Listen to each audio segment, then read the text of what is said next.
Good morning बच्चों। आज आप लोग का चैप्टर 2 का दूसरा टॉपिक है सामाजिक स्त्रीकरण। तो सामाजिक स्त्रीकरण का अर्थ होता है, जैसे मान लीजिए सामाजिक का अर्थ क्या होता है, समाज। स्त्रीकरण का अर्थ होता है क्रम, ठीक है, क्रम से।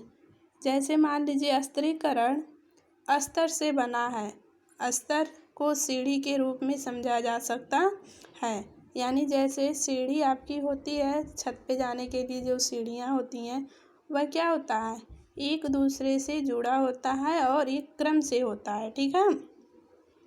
जिस प्रकार से छत में जाने के लिए अनेक सीढ़ियाँ होती हैं, इनमें से कोई सीढ़ी ऊपर तो कोई सीढ़ी नीचे। जैसे आप छत पे जाते हो तो ऐसे ही 1 2 3 4 कई सीढ़ियाँ होती है। तो मान लीजिए आप दूसरे सीढ़ी पे जाते हैं, ठीक है, तो उसमें एक कई दूसरे तीसरे चौथे सीढ़ी पे हैं, तो कई सीढ़ियाँ नीचे भी हैं तो कई सीढ़ियाँ ऊपर भी हैं।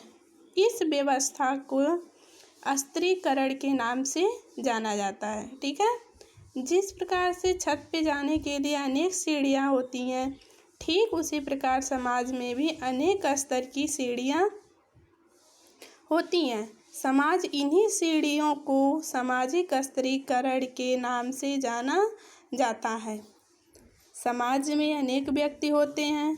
ये व्यक्ति आर्थिक, सामाजिक, राजनैतिक दृष्टि से एक दूसरे से भिन्न होते हैं। किसके दृष्टि से?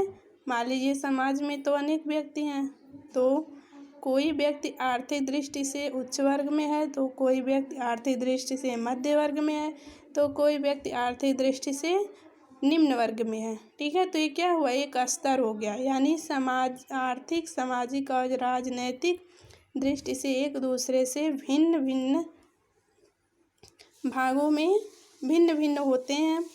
इसी भिन्नता के आधार पे जब समाज के सभी व्यक्ति एक दूसरे से भिन्न भिन्न भागों में बट जाते हैं, जिस आधार पर वे भिन्न भिन्न भागों में बंटते हैं, इसी व्यवस्था को सामाजिक स्त्रीकरण के नाम से जाना जाता है।